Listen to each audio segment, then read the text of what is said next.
আমি এই এক্সোটিক ফ্রুটগুলো না কিনে একটা আইফোন কিনতে পারতাম। সস্তাটা।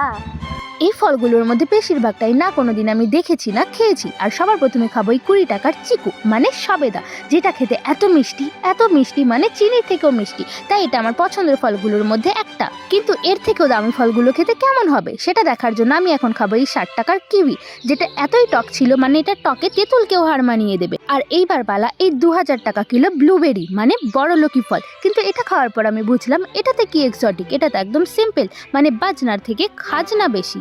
আর এই গ্রিন অ্যাপেল এটা একদম সিম্পল মানে নর্মাল রেড অ্যাপেলের মতন। আর এটা হলো অ্যাভোকাডো, আর এটার একটার দামই নিয়েছে 150 টাকা, যেটা খাওয়ার জন্য আমি সব থেকে বেশি এক্সাইটেড ছিলাম। কিন্তু এটা খেয়ে আমার সাথে যেটা হবে সেটার জন্য আমি মোটেও প্রস্তুত ছিলাম না।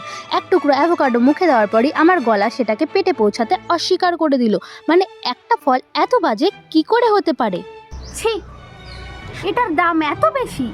আর এই 300 টাকার পাম কিছু একটা হবে, এটা খেতে কেমন? প্রথমে তো এটাকে আমি কাটতেই পারছিলাম না, তারপর দেখলাম ও এটার ভিতরেও তো একটা বীজ রয়েছে। আর একবার খেয়ে টেস্ট না বোঝে আমি দ্বিতীয়বারও খেয়ে দেখলাম। আর দ্বিতীয়বার খাওয়ার পর আমি বুঝলাম যে আরে এটা তো টমেটো। হ্যাঁ, এটার ভেতরে বীজটাই এটাকে এক্সোটিক বানিয়েছে। এই টেস্ট তো আমি বাজারে 5 টাকার টমেটোতেও পেয়ে যেতাম।